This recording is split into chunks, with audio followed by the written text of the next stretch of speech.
Hey, friends, Kenny Ortiz here. If you're watching this video, that is most likely because you are one of my students in my race and culture class at BGU. However, I'm going to put this up live on YouTube. And whenever I do that, almost every video, people end up stumbling across. So if you are watching this and you're not one of my students, thank you for watching. Hope this is helpful and insightful to you. And if you have any questions or you want to interact with me, just feel free to leave comments below. For those of you who are my students, feel free to reach out to me if you have any questions or you need anything at all. Feel free to email me or text me. I'm available to you.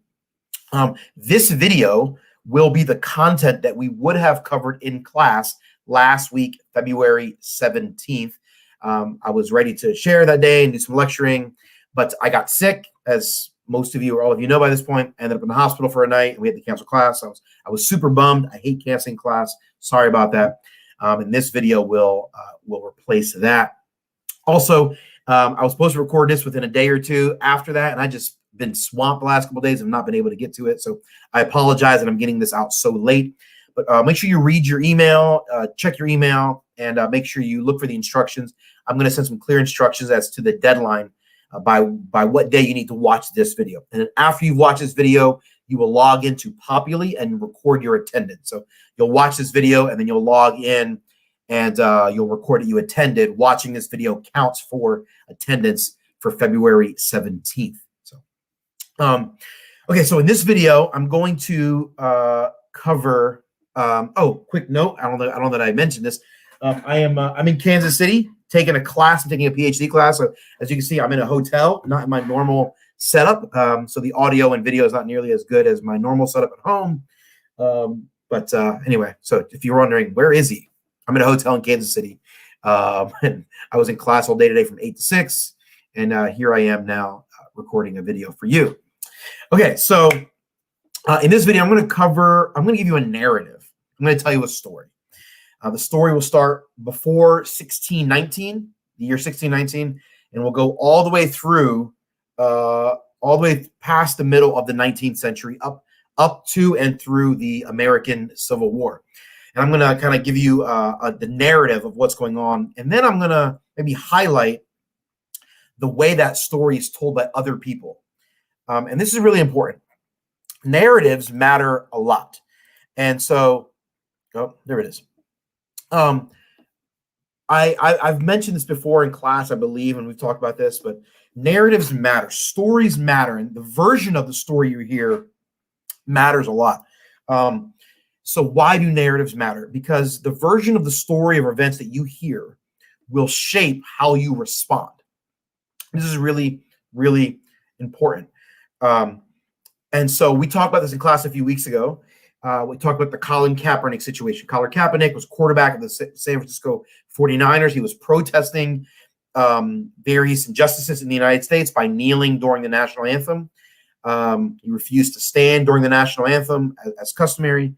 And the narrative became, the story that was being told was, well, Colin Kaepernick is getting kicked out of the NFL because all of the guys who run the NFL, all of the owners are racist and they hate black people and they hate when black people protest. So we're going to kick him out of the NFL. That was the narrative that a lot of people bought into. And we talked about it in class, but the one problem with this narrative is he's not the only one that kneeled. There were lots of other players that kneeled for several years, most prominently a guy by the name of Eric Reed, who was Colin Kaepernick's teammate in San Francisco. And they both would kneel. And then when they left San Francisco, Eric Reed went to go play for the Carolina Panthers, and he played there for 3 years. And he was a really good player, and he was really highly paid. He's one of the highest paid players in the NFL.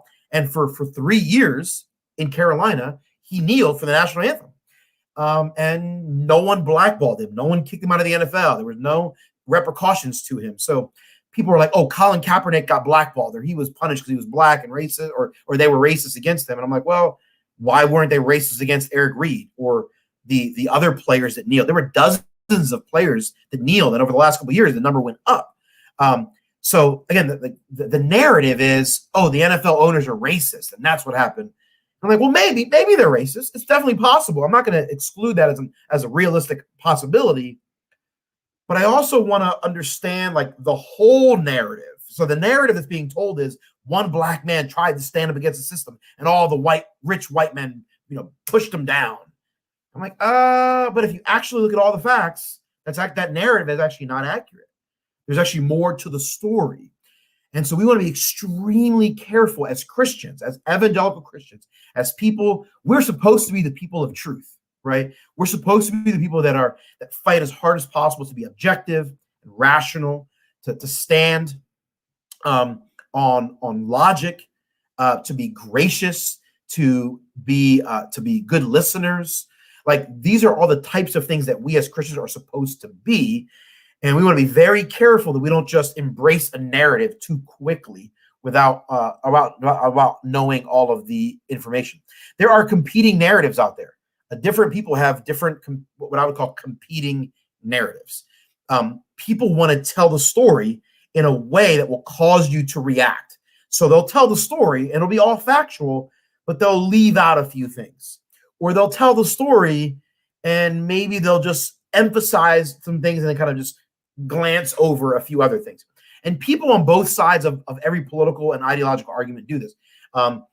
Republicans and Democrats, conservatives and liberals, atheists and deists, like people on all sides, men and women, rich, poor, everyone on any side of any potential divide at any moment in any genre of society is tempted to do this. And many people fall into this temptation to tell a version of the story, to tell a version of the narrative that really reinforces their ideologies and will provoke you to embrace what they believe to be true, right? So someone believes something to be true, they want you to embrace that. So they're going to tell you a narrative that will get you to embrace this. But that narrative might not be true. So we want to be extremely careful that we don't buy into a narrative without recognizing there are competing narratives. We want to really thoroughly vet all the competing narratives before we come to an opinion or a conclusion on various things. I think that's helpful. The book of Proverbs, where we are Christians, so we believe the Bible to be true and authoritative and inerrant and relevant to our lives. The Bible should be the thing that informs our thinking, right? For those of you who were in class a couple weeks back, when I gave you that Criswell quote from W.A. Criswell, when he said, "Preacher, tell me what God has to say." So what does God have to say about competing narratives? Proverbs says this.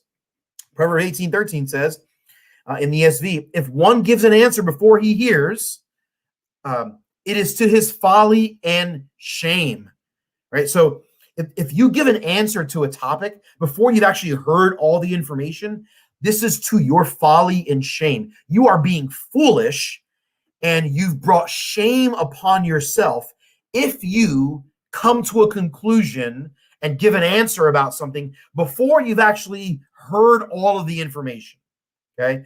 The New Living Translation says it this way: spouting off before listening to the facts is both shameful and foolish. This is what God has to say. This is not Kenny Ortiz's opinion. This is God's opinion. Spouting off, opening your mouth and talking about a situation before you've actually listened to all of the facts on both sides of the equation or both sides of the aisle is shameful and foolish. If you're the kind of person that gives your opinion about something before you've heard everything, you should be ashamed of yourself, is what God says. That's a profound truth that we see in Proverbs. So I'm so thankful for the Proverbs. There's so much wisdom. And so Christians, I would beg you, implore you to really objectively and prayerfully consider the sentiment we're getting from the Proverbs here in these verses. Another proverb, the same proverb, but later in that chapter, Proverb 18:17 says, the one who states his case first seems right until the other comes and examines him, right? You think you hear and understand something until you hear the other side. It's basically what Proverbs is saying here. The first person who tells you a situation, they seem like they seem right until you hear the other side. The New Living Translation says it this way: the first to speak in court sounds right until the cross-examination begins. Guys like a Colin Kaepernick, when he says, I'm being blackballed by the NFL, it's because I'm black and they're racist and they're trying to keep me down, and they don't want black people to prosper and protest That's what Colin Kaepernick said over and over and over again. That's the narrative. And if that's all you hear, if Colin Kaepernick says that, you're like, wow, it sounds compelling. It sounds like there's a lot of real injustice and racism against him in this situation. Man, this is terrible. This is awful. We got to do something. That's what it seems like, right? But then you kind of hear the other side. You hear from the owners. You hear from other teammates. You hear from people in San Francisco who know him. You hear from other players, and you learn. You hear from me, and you hear about other players that kneel that nothing happened to them. In fact, they got paid really well and were invited to Pro Bowls and largely succeeded. So you're like, okay, if you came to a conclusion too quickly about Colin Kaepernick, that was foolish. That was shameful, is what God says, right? It seems right when it's the first thing you hear until someone else comes along and you're like, actually, that narrative is flawed in some ways. It's the emphasis is off, or there's something missing in some ways. And so so Proverbs tells us that the one who states his case first seems right until another comes along and examines him. This is really, really important. If we're as Christians who believe the Bible, who embrace a Christian worldview, this is an essential concept for us to consider. Be objective, be fair, be rational, get the whole story, be prayerful, be, as the book of James tells us, be quick to listen, slow to speak. Right? These are all bits of wisdom that Scripture gives us that I think could be obviously extremely helpful to us. All right, so I'm going to, with that preamble in mind, I am now going to give you a narrative. And I'm going to try my best to give you a complete narrative, but I'm just as flawed and as sinful and biased as anyone else. And so feel free to push back and think about it and critically consider things I'm saying and poke holes if you think that's appropriate, right? All right, so let's talk about slavery. I need some water here. Okay, let's talk about the history of slavery. Slavery has been around for thousands of years. Pretty much every major society throughout history has had slaves. All of them, every single one of them. And that doesn't justify slavery. I'm not saying it's okay. I just think sometimes the narrative is, oh, Americans were so bad. Look what America did. You're like, well, actually, like a lot of people did this, and a lot of people who are promoting that narrative, they want to hold America accountable. They kind of want to let other countries off the hook. And I want to, well, why are you letting these countries off the hook, but you're holding America accountable? Like, I guess you're allowed to do that, but I'm instantly wondering why. Like, what's the bias you have? What are you trying to sell me? What are you trying to get me to purchase here? That, ideologically speaking. So that I'm always rubs me the wrong way when people don't acknowledge.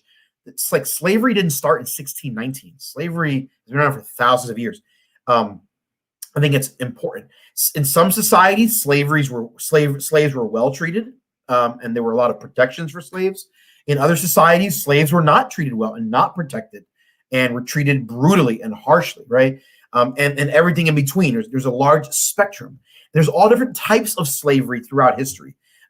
There's so many different types of slavery, and there's so many nuances that to compare different types of slavery in different eras might not be fair, because there's so many different types of slavery that are out there. So slavery's been around for a long time. Slavery started in Africa thousands of years ago. Precisely when and how is definitely disputed amongst scholars. But for at minimum, for several centuries before Europeans came to Africa in any large number, there were slaves. African countries and tribes were enslaving other African tribes and countries. And when Europeans came to the New World, to what is modern day North America, when Europeans came in the into 1500s and began to settle, there was an economic thing where they realized that we need to figure out a way to mine these, to work these plantations, and to figure out a way to make this economically viable. And there wasn't 100% clarity as to how to do that. Simultaneously, you've got explorers going into Africa and exploring Africa.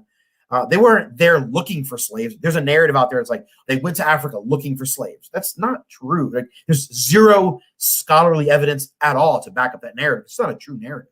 And so Europeans were settling in North America. Europeans were exploring, and in some cases settling in parts of Africa, colonizing parts of Africa. No doubt there's lots of atrocities that were a part of that at the hands of the Europeans as a part of that. But lots of European nations and explorers start meeting African tribe leaders that already had slaves or other Africans. And so they realize, hey, we need workers for these plantations and in the New World, particularly in the sugar, what's called the Sugar Isles, the Caribbean, where there's lots of plantations where sugar is being produced, places like Jamaica and Barbados and places like that. So Europeans were like, well, hey, let's buy these slaves from these African tribes. It was African tribes who already had slaves who were then selling those slaves to the Europeans. And the African tribes that owned those slaves were profiting from them. And because the Europeans, over the course of several decades, wanted more and more slaves, it was very advantageous for the stronger African tribes to go get more slaves. And so that sped the process. So Europeans fueled the expediting or the amplification and growth of slavery in Africa. Well, then, of course, lots of Europeans then started realizing, hey, like we can do what these other African tribes are doing. And in the early 1600s, there began to be a movement where some European settlers and European explorers and colonizers in Africa start to kidnap people from smaller, weaker African tribes and beginning to enslave them. And that's the start of what we call the transatlantic slave trade. The transatlantic slave trade is the moment where Africans are being brought across the Atlantic Ocean as slaves. And the first slaves arrive officially in 1619.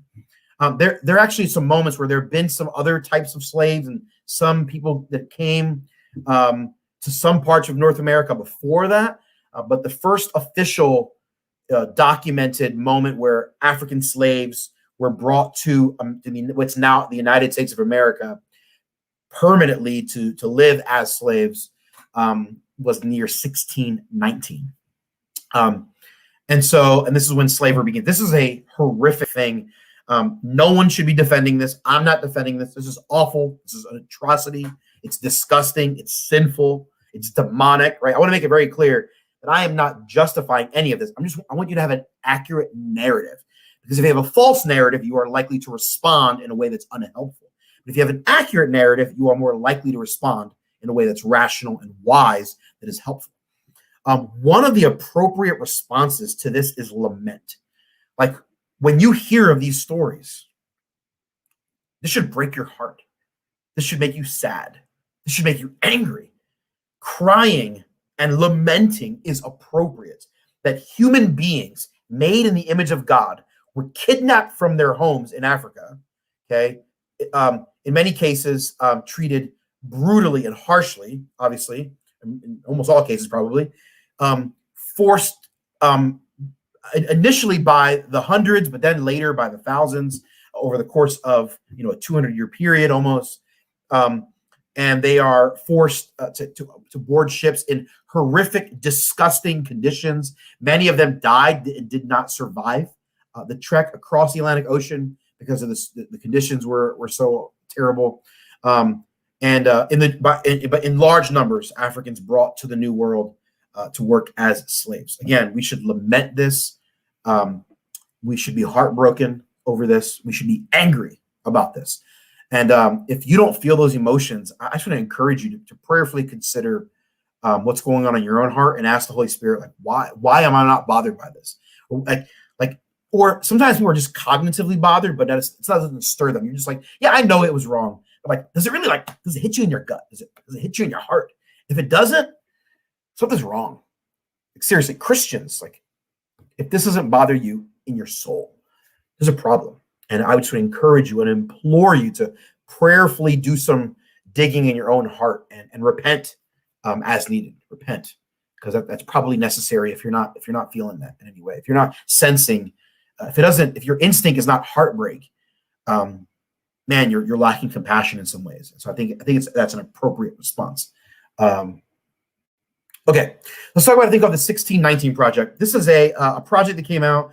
You can do some Google research on this. I'm also going to require all students to watch a video about the 1619 project over the next week. So you'll get some pretty strong rebuttal to the 1619 project. But Basically, let me tell you what the 1619 Project is. This is a group of researchers and journalists at the New York Times, or people affiliated with the New York Times, that basically wanted to kind of retell the story of America. And so the story of America is that slaves came over, that they were Europeans doing it, and that the United States in 1776 revolted against the British because they wanted to have more freedom. And basically, the 1690, this group of journalists are saying that's actually all bogus. That's not the reason why the revolution happened. The narrative that the 1619 Project is, Europeans believed that they were superior because they were white. So they went into Africa and kidnapped a bunch of Africans, and they started slavery because they hated black people, which there's no evidence for. Like maybe some hated black people, but that wasn't the reason. It was purely economic. It wasn't racial. Racial hatred in America actually doesn't really become a major component of American culture until much later. The earliest people who were kidnapping people and making them slaves, it was just purely economic in most cases, right?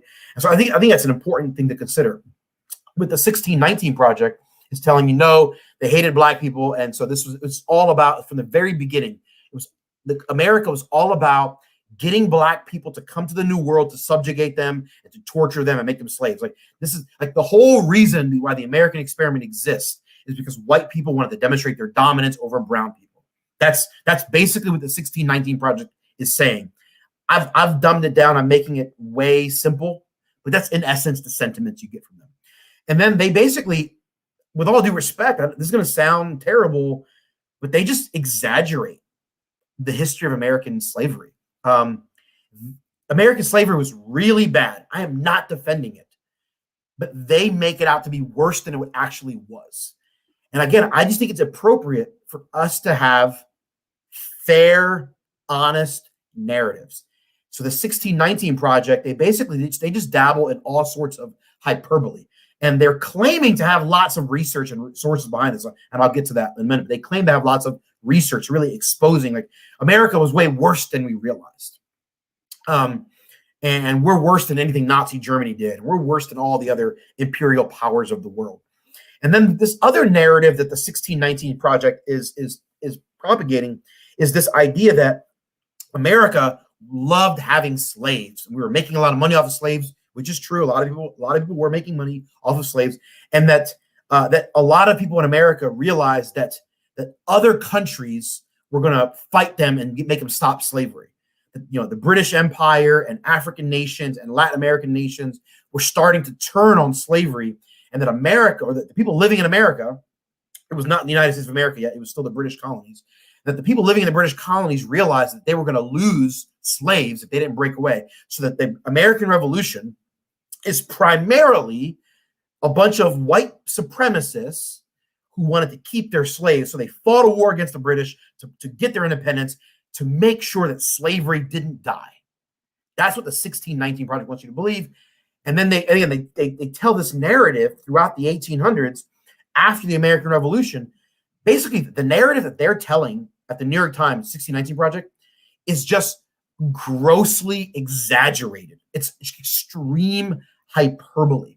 And I know some of you are going to be like, Kenny, are you defending slavery? No, I'm not. I just want you to be fair. Slavery was awful, terrible, but not as terrible as they claim it to be. That's what I'm saying. Now, the 1619 Project, they posted a couple of years in 2019. It was a 400-year anniversary of this moment when slaves first arrived, and they start producing a bunch of articles about this, about the 1619. The 1619 Project basically is a string of articles being published in the New York Times throughout the year 2019, and then even beyond that, there's been some articles and stuff posted. So it's a specific section of the New York Times website with all these articles and blogs, and then some of them were published in the newspaper itself. Well, as things are being published, a lot of historians and scholars start looking into the sources that they use and begin to realize, actually, like, you're just making stuff up, or you're just exaggerating, or you're speculating. Like, there's a piece of evidence. It's like, well, maybe that's true, but you're kind of just making stuff up. And they started publishing articles about individual slave owners and individual companies and things that were happening. But like, largely, when you actually look at the primary sources of the era, you realize, actually, like, they're just speculating. They actually don't. They're just making stuff up. Like maybe they're right, but highly unlikely that their narrative is actually how it went down. And then a bunch of scholars and pundits start attacking this, mostly on the it's mostly on the conservative side because these guys are political liberals at the New York Times that are doing the 1619 Project. Liberals kind of have this bent to want to just make America look bad. It's kind of a normal thing that liberals do. And conservatives want to make America look great and kind of make everything like it's peachy keen. And so conservatives start attacking the 1619 Project. And a lot of liberals are like, yeah, you're just attacking because you want to hide your history. And a lot of black liberals especially start attacking a lot of the white conservatives, saying the only reason you're doing this is because you're white supremacists and you're racist. Well, then what happens is a bunch of liberals actually start coming out against the 1619 Project. White and black liberals start signing on. And I think at current time, over 150 different scholars have been, and historians from around the country have come out and basically said the 1619 Project actually is clearly not accurate. It has lots of flaws, and a significant number of that over 150, I think most of them, are people that we would label either politically moderate or to the left, not conservative. And so basically what has happened, the New York Times kind of has some egg on their face because they realize this and they start pulling some of the articles. But usually what journalists typically do is when they make a mistake like that, they announce it. They issue a retraction, an apology. The New York Times hasn't done that. They just kind of just slowly, kind of secretly, kind of just start taking things away. And it's just deceptive. It's nefarious. And it shows me that the New York Times and these guys, they can't be trusted. Like if you're not willing to be above board and be honest and be fair in the way you present information, you show me that you're a dishonest person. And I just can't trust you. So tragically, it's possible that the 1619 Project maybe has some good information to offer us, but because of their dishonesty and their shady journalism, it's kind of like, well, I don't know what to trust and not trust. So I'm likely to not listen to anything you have to say for a while until you kind of prove otherwise that you're willing to be honest. And I think I want to give them a shot. I want to give the New York Times and the journalists that are a part of 1619 Project, I want to give them a fair shot and a fair shake to prove me wrong, to prove that they're trustworthy. But they're basically not doing anything. And the primary editor and project leader, she basically has like refused to acknowledge anything. She's just like, she's on TV, she's written books, and she's just like, yeah, people who attack me, they're just racist, and I'm not going to respond. She's like, I'm not gonna respond to those racist white supremacists. And I'm like, well, you should respond. That would be the right thing to do. But she refuses. So the 1619 Project, it had tremendous influence over how a lot of people in academia were looking at race relations in America in 2019, 2020. And then in 2020 is when George Floyd was murdered and the Black Lives Matter protest exploded in 2020. And then Robin DiAngelo's book, White Fragility, explodes in popularity. There's a slew of books that come out. And a lot of these books are, at least in part, being informed and influenced by the 1619 Project. And so you've got some books that are out that are very popular in culture that are influencing people, but they're influencing people with information that is potentially erroneous or hyperbolic. Right? It's exaggerated or just wrong. And that's not helpful because it causes people in our culture and our society to believe things that might not be true, and that they end up making bad decisions or they end up coming to flawed conclusions. And that's not helpful for our society. So that's the 1619 Project. Valuable for everyone to know about that. All right, let's talk about the Bible on slavery. So the American Revolution takes place, and after the American Revolution, a lot of Christians in the South, as the abolitionist movement starts to get more popular, Christians in the South are like, or slave owners begin to say, listen, a lot of people are starting to be really against slavery around the world. We got to do something. And the movement started in the 1800s. There were already some people in the 1700s doing this, but it really starts in the early 1800s, where they start using the Bible to advocate for slavery. Because in the Bible, there are moments where the Apostle Paul specifically clearly seems to have an opportunity to denounce slavery, but he doesn't do it. Now, he doesn't ever endorse slavery, but he does have the opportunity to reject it or denounce it, and he doesn't seem to take that opportunity. And so a lot of people are like, well, see, that's the argument that Paul was in favor of slavery. I'm like, time out. No, that's not a fair assumption, I think, in my opinion, to make by the Apostle Paul. He may have been very much against all types of slavery or many types of slavery, but for various reasons didn't feel the need to address it. There's lots of things happening in the Roman world, lots of sins that the Apostle Paul never addresses, lots of things he doesn't address every single thing. He's writing letters to specific people that are dealing with specific things in their context, right?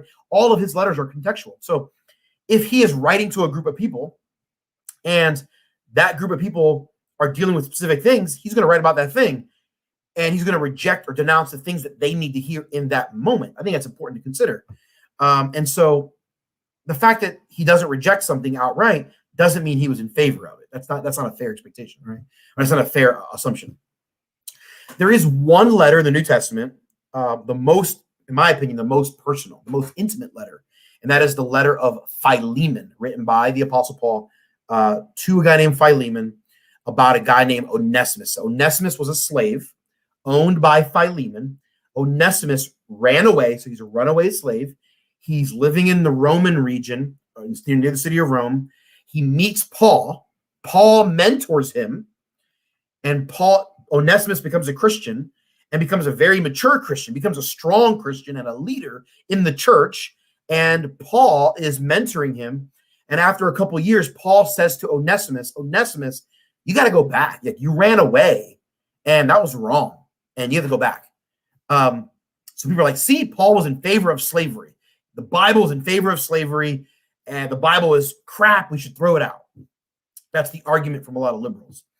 And then Paul says, listen, Onesimus, if you go back, Philemon could have you thrown in prison or executed. So what I'm going to do is I'm going to write a letter to Philemon, and Philemon is a Christian, and I'm going to ask him to take you back, but not to take you back just as a slave, but to take you back as a brother in the Lord. But you need to go back. You made a promise to be a slave to Philemon, and you broke that promise by running away. So you got to go back. And Paul says in a letter to Philemon, he's like, I don't want to send Onesimus back. I love Onesimus. Paul says he's my very own heart. He loves this young man. He's invested in him. He's mentored him. He's like a son to him. And so you would imagine it's very hurtful to Paul to send him back to Philemon. But Paul's like, this is important. I think this is important to consider. This is the type of slavery that existed in the Roman world was what we would call indentured servitude, which is very different than what we see in the United States, which is American chattel slavery versus Roman slavery, which was indentured servitude. So indentured servitude basically is a person could sell themselves into slavery, right? And it was usually because of debts. So let's say you're in business or something's going on and you owe someone you owe someone like $1 million because something went wrong. Well, you're like, I don't have $1 million. I'm never going to be able to pay you back. So they say, well, instead of paying me back money, you could be a slave to me and that'll pay off your debt. And usually there was a time limit for indentured servitude in the Roman world, typically.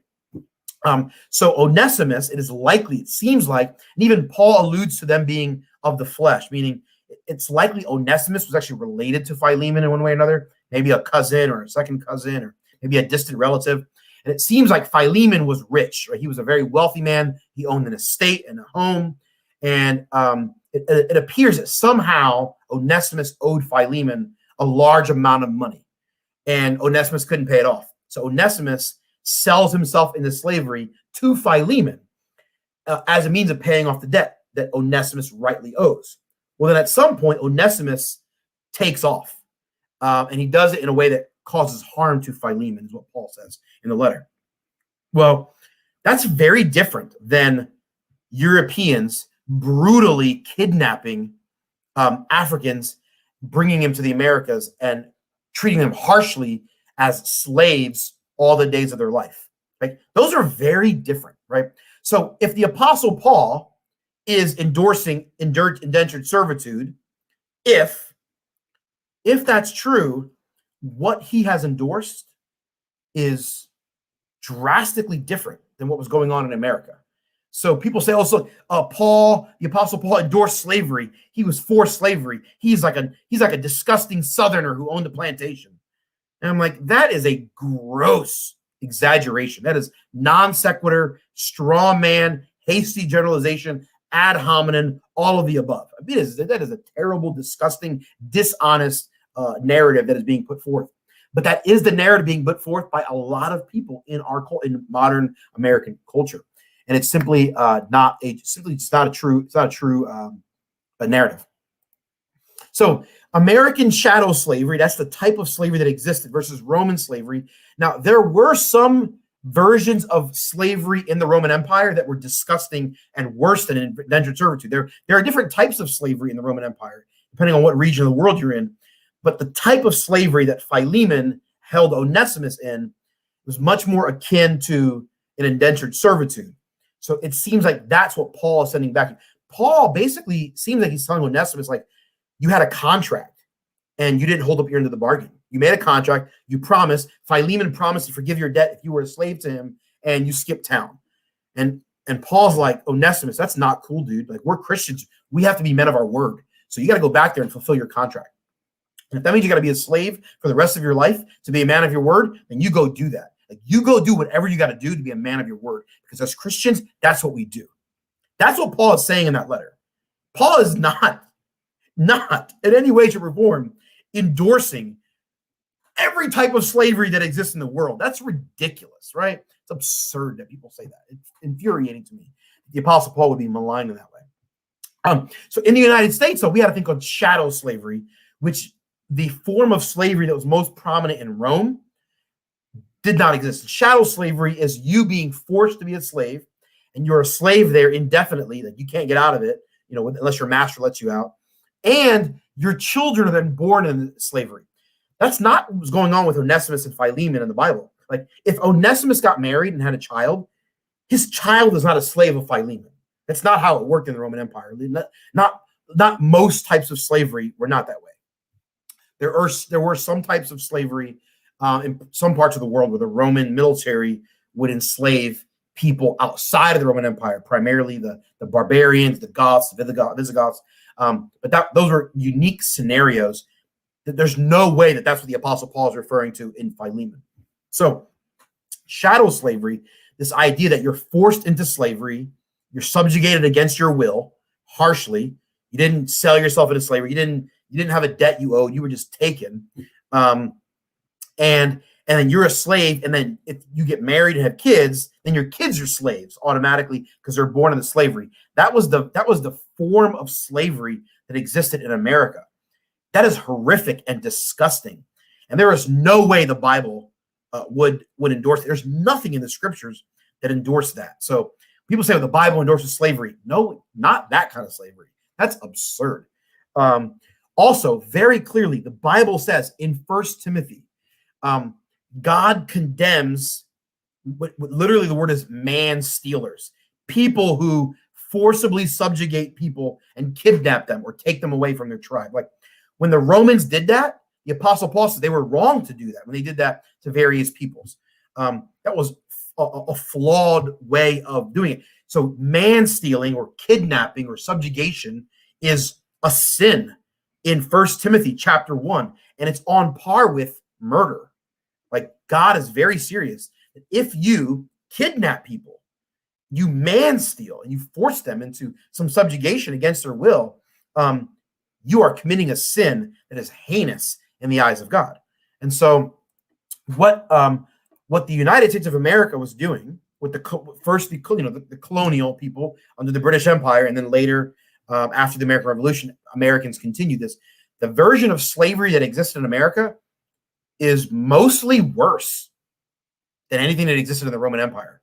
Like, the Romans were disgusting in a lot of ways, right? Pederasty, homosexuality, bisexuality. I mean, the Romans were brutal and disgusting and pervasive and depraved in so many ways.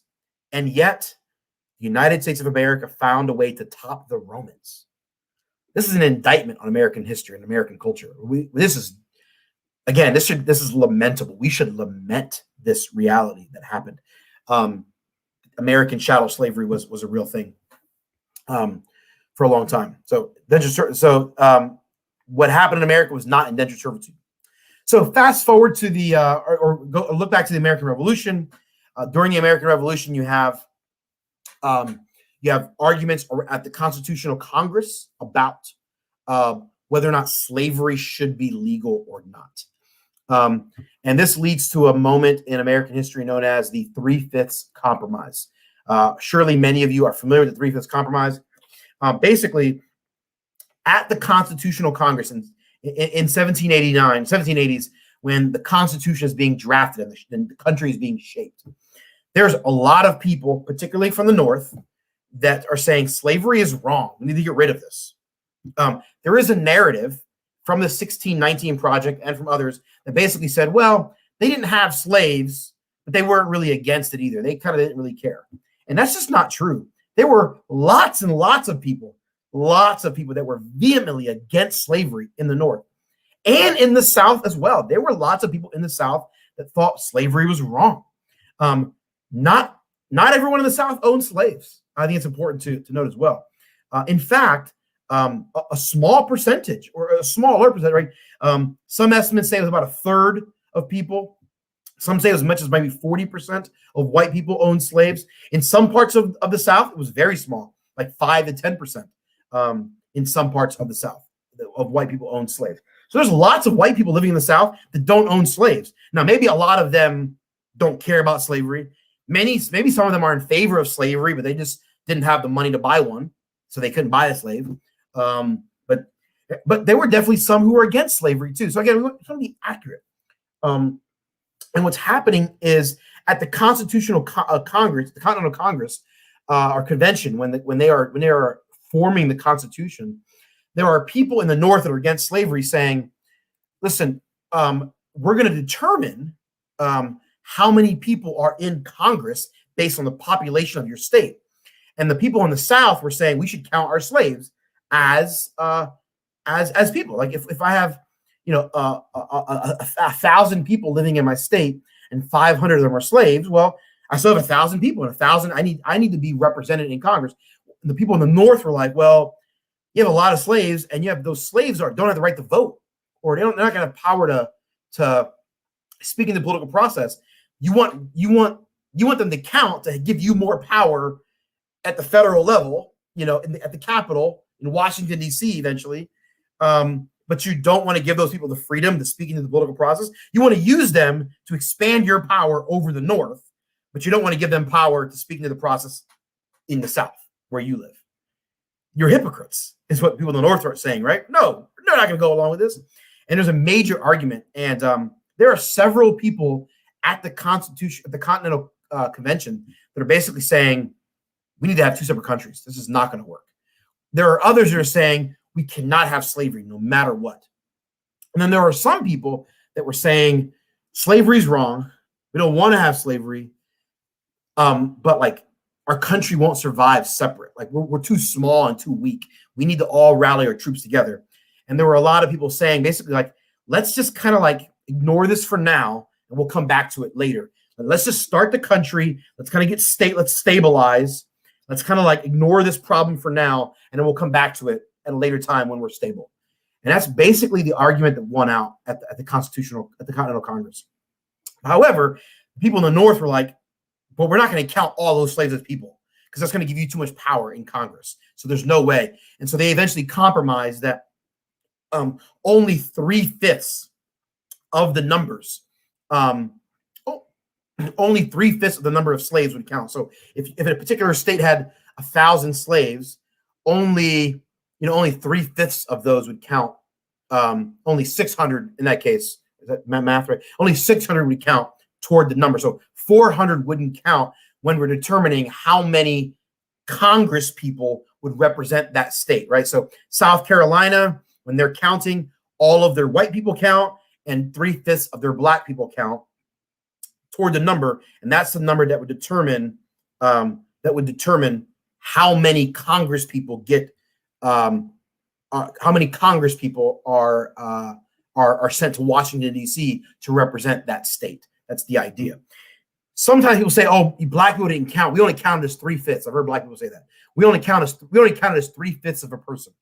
That's actually a misunderstanding of the 3/5 compromise, right? Like, it's not that you individually didn't count as 3/5 of a person. It's that like that only 3/5 of black people who were enslaved were counted, and that actually was a good thing because it made sure the North had power over the South to eventually fight slavery. Like, if the South were allowed to count all the black people, the South would have had way more power, and it's likely slavery would have gotten bigger and stronger in the 1800s. But because of the 3/5 compromise, it keeps the power of the South smaller and limited because not all the people living there are being counted. And so they have less people in Congress, which means the North has more power, proportionally speaking, and more influence. And a lot of Northerners fight to try to utilize that power to stop slavery. So I know it sounds weird that the 3/5 compromise was a good thing, but it really was. It was a mechanism. It was not people in the South saying black people only count as 3/5 of a person. That's not what they were saying. The 3/5 compromise was mostly a mechanism of people from the North saying black people should fully count as people and they should not be enslaved, but we're not going to let you count all of them because it'll give you too much power to keep slavery going. So we want to stop slavery at some point. And the best way to do that is to limit the power of the Southerners. And the way we do that is by limiting how we count people in the South for census purposes, for representation in the Congress. And that was a means of the North keeping power. And it was actually very effective. It helped the North pass some laws throughout the early 1800s, which really restricted slavery in some ways. So again, there's lots of reprehensible, disgusting things that took place in America. But the 3/5 compromise, I think, is often misunderstood and maligned in a lot of ways. So 3/5 compromise. There were a lot of notable people against slavery in the early days. Again, there were lots of people. So Moses Brown is one. John Adams, founding father, second president of the United States, was against. Samuel Adams, politician, diplomat, and beer maker, brewery founder. Sam Adams was adamantly against slavery. Thomas Paine, adamantly against slavery. Benjamin Franklin originally was in favor of some types of slavery, indentured servitude, and he didn't think slavery was all that bad as long as you were kind and you weren't harsh. But then later in life, he came to the realization that he was wrong and kind of repented of that. Alexander Hamilton was kind of against slavery. I'm convinced that he was personally against it. But for those of you who have seen the Broadway music, you've seen Hamilton, he married into a very rich, powerful family that owned slaves and had a lot of invested in slavery, monetarily speaking. And so he was kind of in this weird place where it's like he loves his family and wants to be loyal to his family, but he doesn't want to do anything to rock the boat there, and he doesn't want to harm the financial benefit that his family is benefiting from. So it's a little bit selfish. He also loves the idea of a strong American nation, and he knows that slavery is probably bad, but like we need a strong country, and if the country divides over this too quickly, it's going to fall apart, and the Brits will probably come back in and take us over again. And so Alexander Hamilton, it seems like from what we read, the primary sources, he was probably personally against slavery, thinking this is bad, this is wrong, this is immoral, but like I really can't speak out against it because of my family and because of the country and the politics. And he was kind of willing to let it slide. And so he was kind of against slavery. Maybe we give him a little bit of credit. I don't know. Benjamin Rush, medical doctor, and founding father, politician, brilliant man, was adamantly against slavery. And Benjamin Rush really was one of the primary guys that was saying, no country with slavery. Outlaw slavery, and if the South wants to have slaves, then they go be their own country. Or we fight a war, we kill all those slave owners, and we take that land and we start a country with no slavery. Benjamin Rush was the most prominent figure saying we cannot have slavery at all. And there were a lot of people listening to Benjamin Rush and that agreed with him. Unfortunately, his voice did not win out at the Continental Congress. So Benjamin Rush, I think he's a prominent guy. It's a picture of Benjamin Rush. I think he deserves to be highlighted because he was a prominent abolitionist. Even before it was cool to be an abolitionist. Benjamin Rush was an abolitionist. So Benjamin Rush and others like him fought against slavery. Eventually, the British Empire outlaws slave trading in 1807. They don't outlaw slavery. They outlawed slave trade. So you can't buy and sell slaves anymore.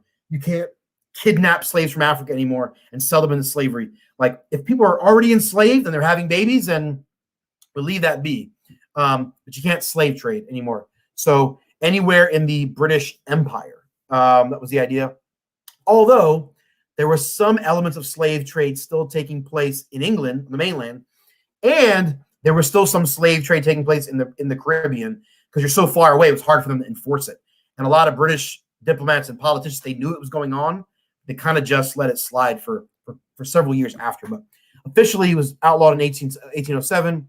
The United States passes a very similar law later in 1807 that goes into effect in 1808. So it's enacted in 1807, goes into effect a year later in 1808.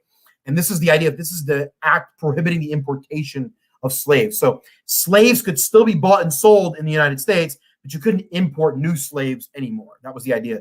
You couldn't kidnap from Africa anymore. You could only buy and sell slaves that are already there.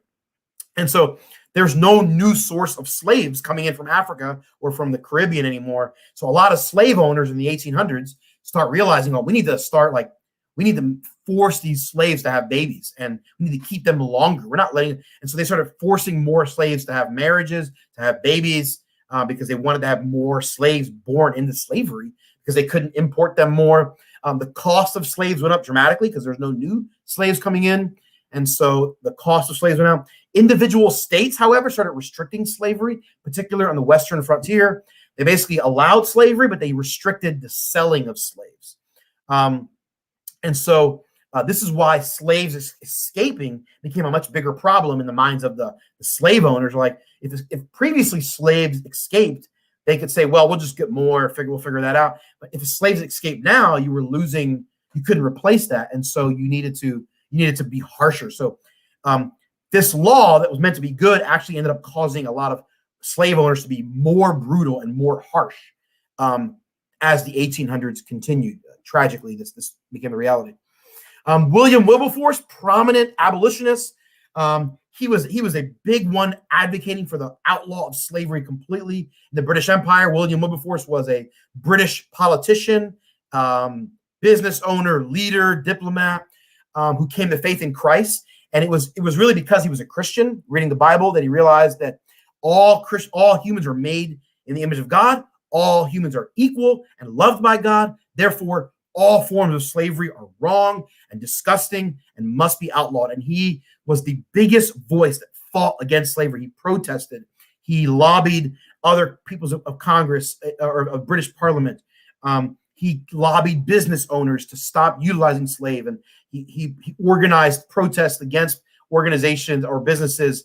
And he was this incredibly brilliant strategist and just very, very big champion. So William Wilberforce, brilliant man, Christian, loved God, and really was the primary force behind the abolishment of slavery. In 1833, the British Slavery Abolish Act basically abolishes all forms of slavery.